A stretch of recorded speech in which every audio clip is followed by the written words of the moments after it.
All right, so some interesting news has come out about Trump, Netanyahu, and the relation to Israel, the U.S., and the continued operation of the deep state swamp removal. So let's talk about some Q drops, backstories, what Trump has said, and some of the media-driven narratives that Trump and many others are trying to correct. So let's get into it. So if you haven't heard, between the 31st of May to today, there's been a lot of back and forth between Iran, Israel, the U.S., as well as surrounding Middle Eastern countries. So Iran shot down a U.S. MQ-1 surveillance drone back on the 31st. The U.S. responded by launching retaliatory airstrikes on Iranian radar and drone sites. And then on the 1st of June, Iran and Israel had some tension because Iran officially suspended its diplomatic peace negotiations with the U.S., citing ongoing military actions in Lebanon from Israel. And so Lebanon, specifically the Hezbollah and Israel, were going about it, where Hezbollah launched a rocket and drone barrage into northern Israel, and then Israel responded with airstrikes on Beirut's southern suburbs and ordered immediate civilian evacuations. So this happened about June 1st to about midday. And then through this fast-moving sort of back and forth, Iran and the U.S. had a little bit more skirmishes. So Iran fired 2 ballistic missiles at a U.S.-hosted military base in Kuwait, and then the U.S. successfully intercepted both missiles, resulting in no casualties. So this is where a lot of the news is kind of picking this up and saying this is going haywire, where the U.S., Israel, and Lebanon between the 1st of June and June 2nd, the United States mediated a pause via phone diplomacy with Israel and Hezbollah representatives. So Hezbollah and Israel agreed to a temporary halt on cross-border strikes and troop advancements into Beirut. So supposedly, optically, from what the media and just this whole situation on the outside is looking at, it seems like things are crumbling. But then this is what Trump did. President Trump mentioned that he had a very productive call with Prime Minister Netanyahu of Israel, and there will be no troops going into Beirut, and any troops that are on their way have already been turned back. So likewise, through highly placed representatives, I had a very good call with Hezbollah, and they agreed that all shooting will stop, that Israel will not attack them, and they will not attack Israel. So this is posted 1:29 p.m. Eastern Time on the 1st. So now a lot of people are taking this as a cue drop or a hint, including Ultra Magadine here, where the timestamp 129 relates to post 129. And that post says closing act. And here you can see CIA in brackets, dismantled, impossible to clean operations, no such agency, which is NSA here. So the idea being is that it is actually wrapping up this whole operation. And that's interesting because Dan Scavino, who also does a lot of Q drops and comms related to it, has said on X on the 1st of June, every journey has an end. And many Anons, including Dean here, saying that this hits a 6-year delta exactly for Q post 4384, where it says Roger Ball has been called good and green. The com being that every journey has an end, the ball has been called, and we are good and green, aligning to the idea that the movie is about to end. And then he reinforced that same message by posting hours later on the same day, where he said, I had a conversation with Netanyahu today asking him not to go into the major raid of Beirut, Lebanon. He turned his troops around. Thank you, Bibi. I also had a conversation with representatives of the leaders of Hezbollah, and they agreed to stop shooting at Israel and its soldiers. Likewise, Israel agreed to stop shooting at them. Let's see how long that lasts. So echoing the same message. Now, what's going viral in especially the mainstream media and some of the global news is this report by Axios, where apparently, according to some sources, President Trump really lashed out at Benjamin Netanyahu over Israel's escalation in Lebanon with a very explicit, latent call on Monday. So earlier on Monday, Iran threatened to abandon the negotiations with the U.S. over Israel's actions in Lebanon. On the call, Trump called Netanyahu crazy and accused him of ingratitude, according to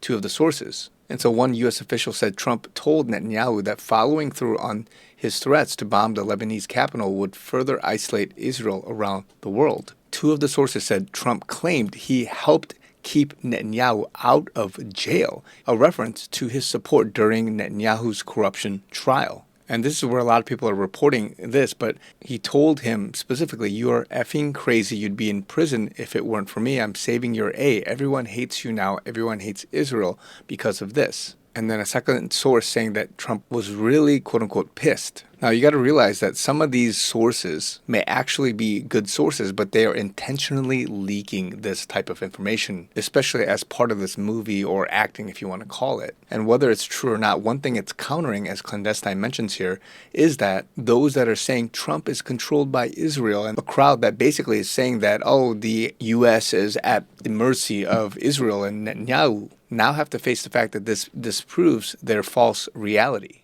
And Trump posted this a little bit before the other two posts I just mentioned. Iran really wants to make a deal, and it will be a good one for the USA and those that are with us. But don't the Democrats and various seemingly unpatriotic Republicans understand that it is much tougher for me to properly do my job and negotiate when political hacks keep negatively chirping at levels never seen before, over and over again, that I should move faster or move slower or go to war or not go to war or whatever. Just sit back and relax. It will all work out well in the end. It always does. President DJT. Now, what's the wording there? He's saying basically trust the plan. And here, the Department of War CTO on their X page said the same thing. Good morning, trust the plan. Now, where have we heard this before? There are numerous posts saying trust the plan. A very common phrase and assurance to many of us. So you can infer that this is part of, in some sense, the movie and everything that's being played out. Now that reminds me of Q Post 916 because, again, if we are at the end, in some sense, of this journey here, of the clean out of the deep state and this whole operation,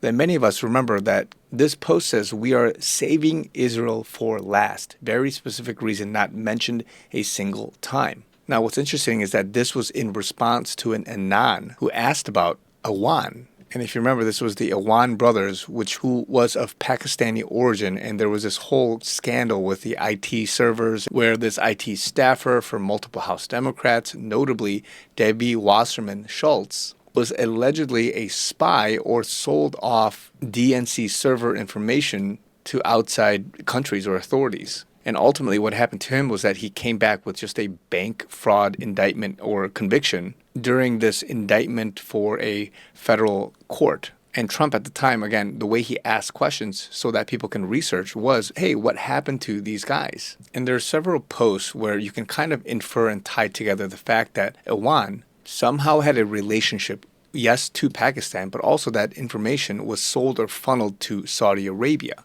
And that in this post 71, asking what is the relationship between Saudi Arabia and Pakistan? Why is this relevant? Why would Saudi Arabia provide tens of millions of dollars to U.S. senior government officials? What does Saudi Arabia obtain in exchange for payment? Why is access important? What happened when HRC lost the election of 2016? How much money was provided to the Clinton Foundation by Saudi Arabia during 15-16? HRC lost. Loss of access, power, control. Does repayment of funds to Saudi Arabia occur? If so, how? And then the beginning of this post says, follow Huma, who connects HRC Clinton Foundation to Saudi Arabia. Why is this relevant? Who is the Muslim Brotherhood? Who has ties to the MB or Muslim Brotherhood? And that this relationship between Awan, DWS, which is Debbie Wasserman Schultz, Pakistani Intel, and Muslim Brotherhood, they have something in common. And this post, 1510, says a lot. Remember, Q is asking questions, inferring certain things, but really telling us that this is what it is. Why are Hussein records sealed, meaning Barack Obama? Unusual. Why did 42 Barack Obama Hussein admin staff obtain FBI bypass, meaning no background check?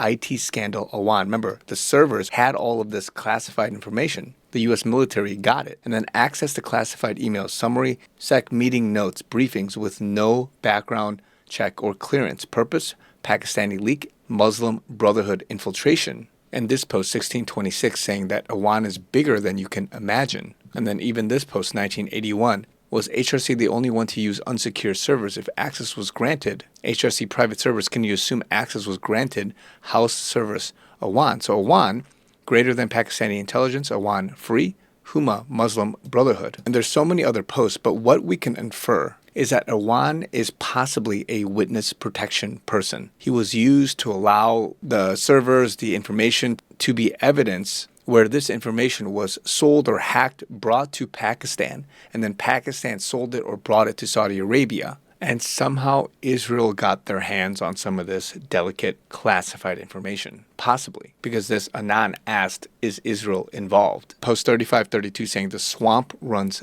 deep. DNC servers hold many answers. Down here, Awan, DWS, House of Cards. You didn't think the plea deal was the end, did you? And then when Trump posted about this back in 2018, questioning Awan and DWS, Q posted this in post 1672. It's saying logical thinking. Why was the case against Awan filed under bank fraud? The result today is bank fraud. See last connect. The swamp is being drained. So basically, to tie it all together, this whole IT scandal is being used to see the evidence to remove the deep state swamp. They never thought that HRC would lose. The Trump and the White Hats got all the evidence, the information, and it's being used in sequence to remove and dismantle the deep state. We're seeing it with Iran. And then the last part of it is Israel. And there's a lot of sensitivity to how this is being handled and managed and the perception that it gives to the world. So with this leaked Axios supposed interview and just what they're saying, all of it is connected because as we are approaching the end game here, you can't have it such that the world has a certain perception of a country, a people group, a certain person. But at the same time, justice must be served to these people. So let's see what happens. If you guys want to comment down below what you guys think, anything I've missed, let me know. And also, if you guys want to help me out, you guys know I am listener supported, so would love your prayers and financial support. All of that information is down in the description, givesandgo.com/chrisyoonyt. Also have PayPal, Zelle, Venmo. Love you guys. Talk to you guys very soon.